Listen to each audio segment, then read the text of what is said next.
Olá, crianças! Aqui é a professora Iris e esse é um vídeo de correção da atividade avaliativa de Geografia que foi postada no blog da escola. Atividades propostas.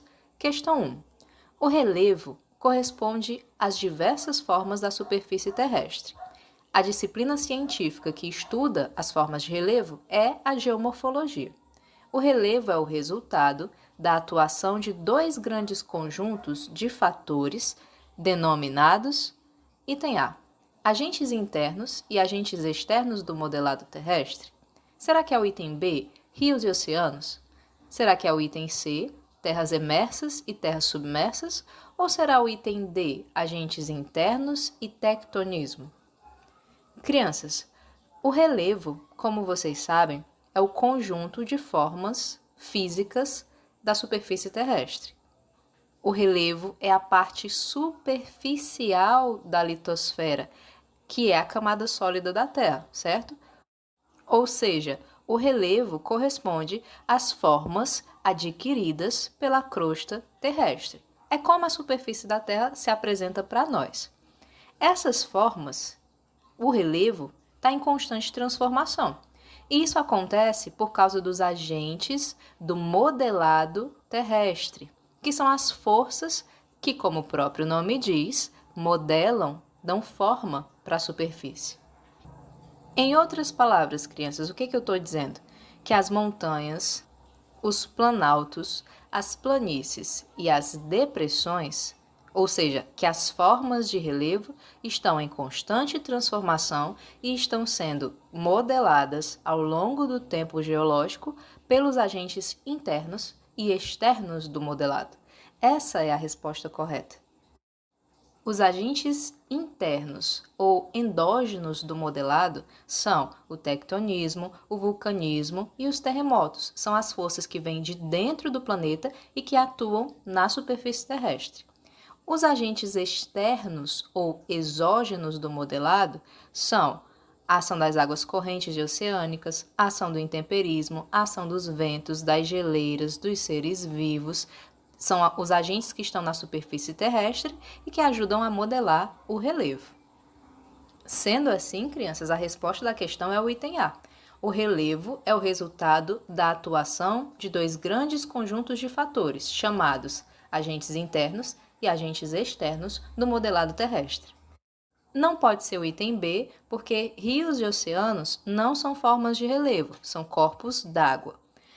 Não pode ser o item C, porque terras emersas são aquelas que ficam acima do nível do mar, são os continentes e as ilhas, por exemplo, e as terras submersas são as que estão abaixo do nível das águas do mar. Essa não é a resposta correta. E o item D fala de agentes internos e tectonismo.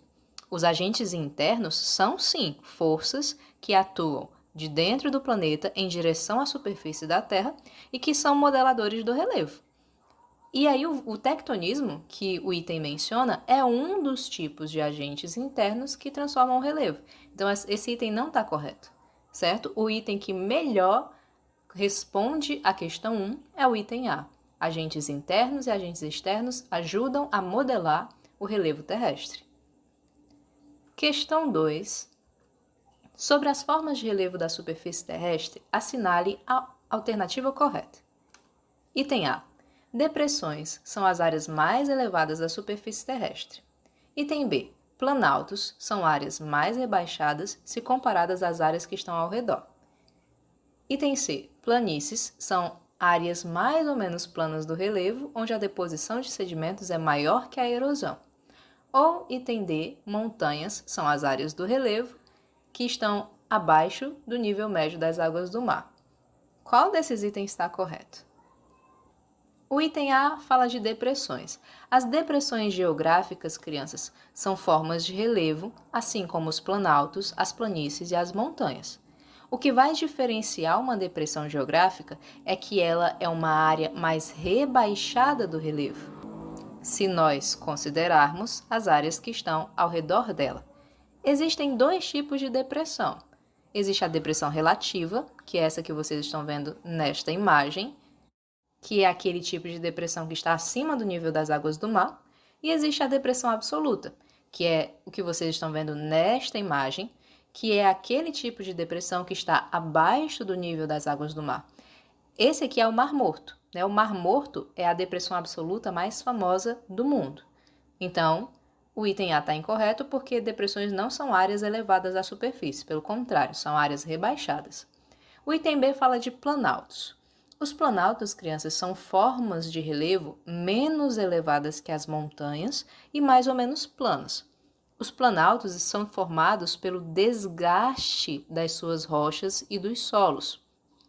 Ou seja, eles sofreram ao longo do tempo a ação dos agentes externos.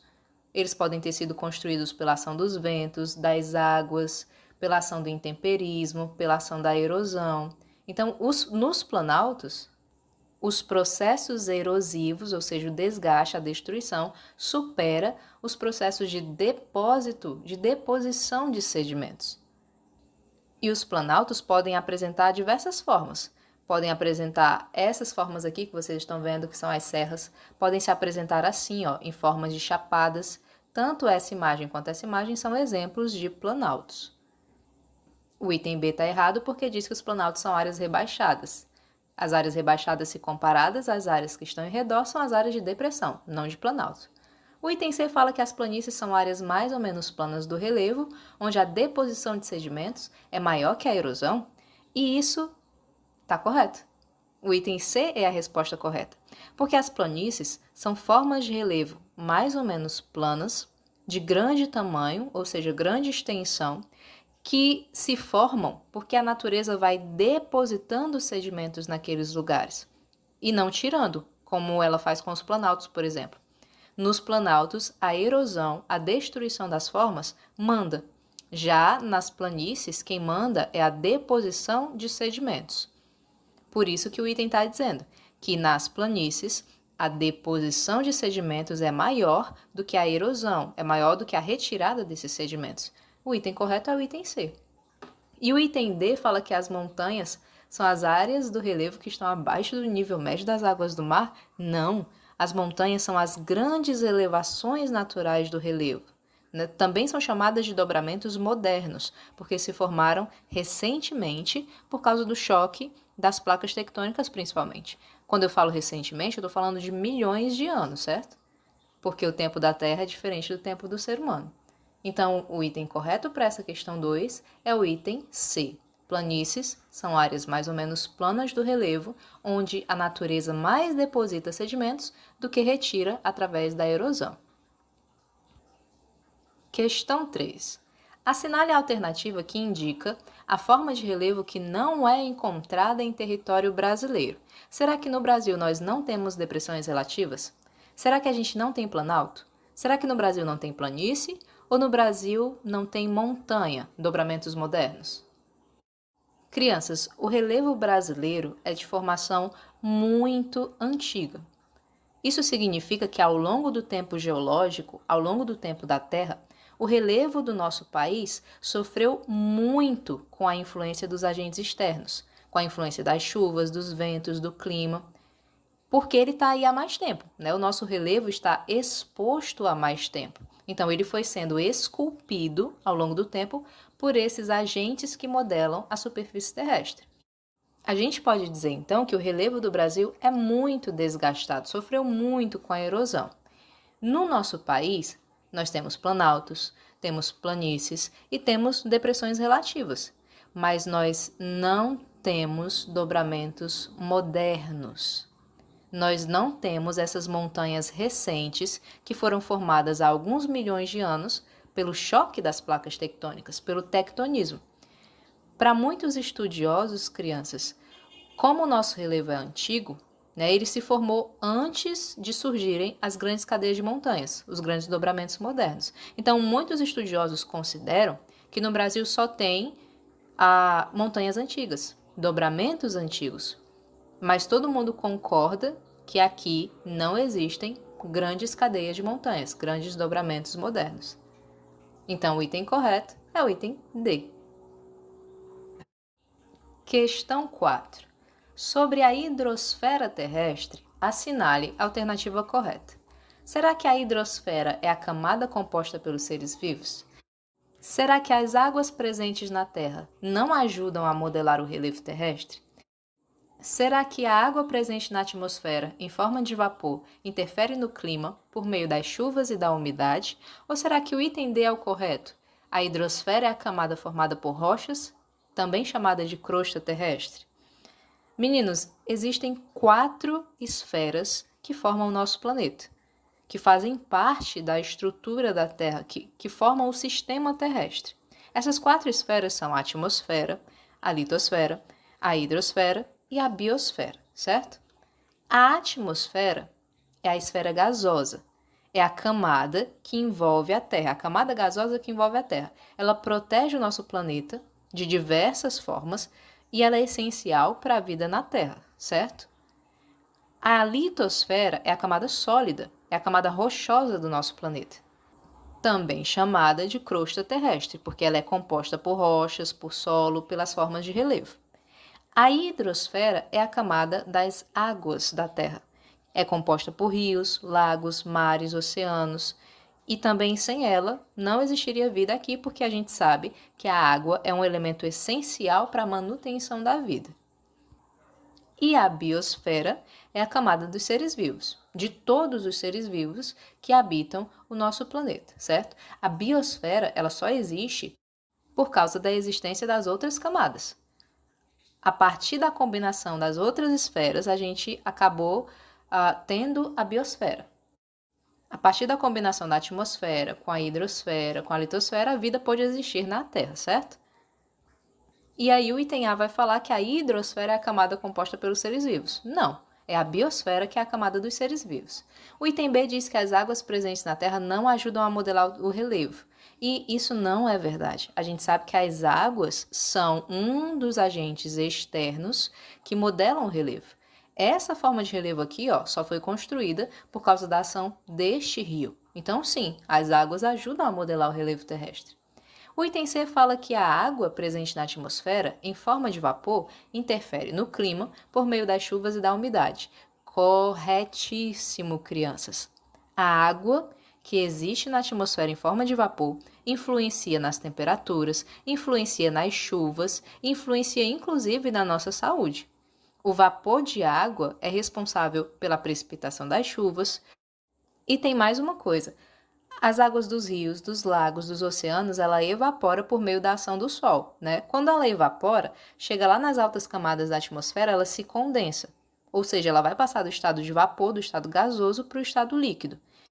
E aí, essa água vai se condensar, vai formar as nuvens, e depois essas nuvens vão se precipitar em forma de chuva. Por isso que o item C é o correto, porque sim, a água que está na atmosfera em forma de vapor vai interferir em várias coisas, inclusive no clima, por meio das chuvas e da umidade.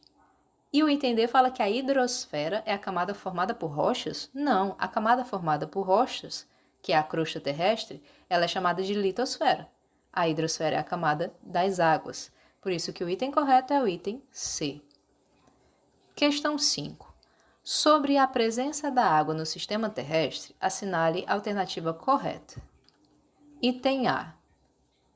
A disponibilidade de água no planeta é cada vez maior, pois o ser humano vem cuidando cada vez mais desse recurso natural. Item B. A água doce no mundo está em maior parte presente nos lençóis freáticos. Será que é o item C? A maior parte das águas do mundo concentra-se nos oceanos? Ou será que é o item D? A evaporação das águas na superfície terrestre não faz parte do ciclo da água. Vocês já sabem, crianças, que a hidrosfera é a camada das águas do planeta, né? Sejam as águas dos mares, dos oceanos, dos rios, dos lagos, sejam as águas subterrâneas ou até mesmo a umidade do ar. Tudo isso é hidrosfera. Vocês também já sabem que a água pode se apresentar em 3 estados físicos, no estado sólido, líquido e gasoso. Vocês também já sabem que a água pode ser doce ou salgada. Vocês sabem que ela cobre cerca de 70% da superfície da Terra. E a maior parte dela está nos mares e oceanos. Cerca de 97% da água do planeta, crianças, é salgada. cerca de 97% da água do planeta está presente nos mares e oceanos. E os 2,8% que sobram são de água doce. E a maior parte dessa água doce está congelada, está nas geleiras, está em forma sólida. E vocês estão cansados de saber que a água é um elemento essencial para a vida. E aí o item A vem falar que a disponibilidade de água no planeta é cada vez maior, pois o ser humano vem cuidando cada vez mais. Na verdade, crianças, a disponibilidade de água no planeta, de uma forma geral, como um todo, ela não muda.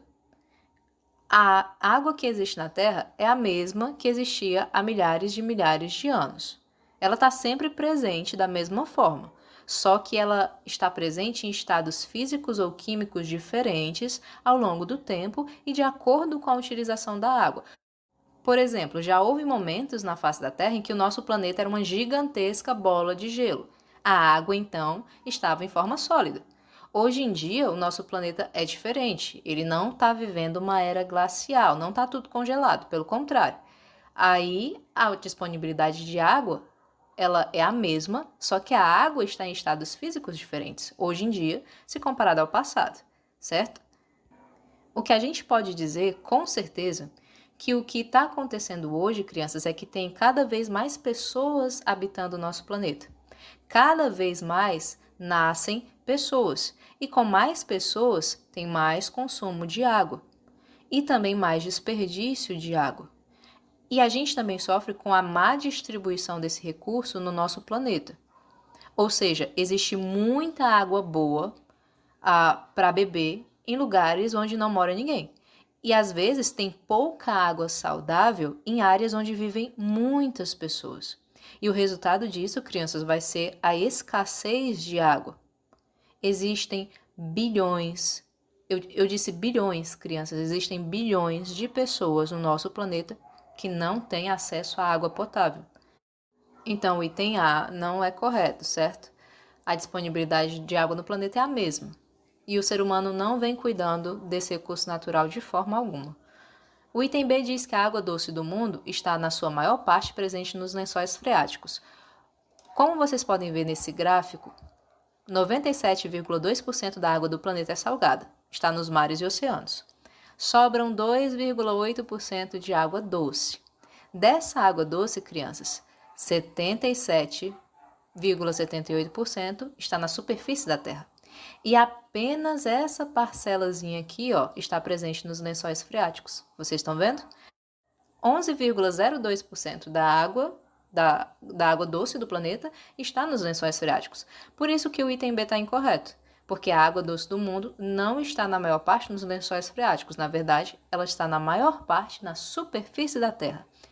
E dessa água que está na superfície da Terra, a maior parte dela está congelada, está nas geleiras. O item C fala que a maior parte das águas do mundo concentra-se nos oceanos. É exatamente isso. 97,2% da água do mundo está nos mares e oceanos, é salgada. E o item D vai falar que a evaporação das águas na superfície terrestre não faz parte do ciclo da água. A evaporação das águas na superfície terrestre é uma das fases do ciclo da água. Como vocês sabem, o ciclo da água é movido pela energia do Sol. O Sol vai aquecer as águas da superfície, vai fazer com que elas saiam do estado líquido e passem para o estado gasoso, e isso é a evaporação. É quando a água sai desse estado líquido e se torna vapor, e vai para o estado de vapor. Então, a evaporação é sim uma das fases do ciclo da água. A resposta correta para essa questão, crianças, é, portanto, o item C. Eu espero que vocês tenham esclarecido as dúvidas, eu espero que vocês tenham se saído muito bem nessas atividades avaliativas. Continuem estudando para se tornar cada vez mais inteligentes, mais do que vocês já são. Obrigada pela atenção de vocês e até a próxima!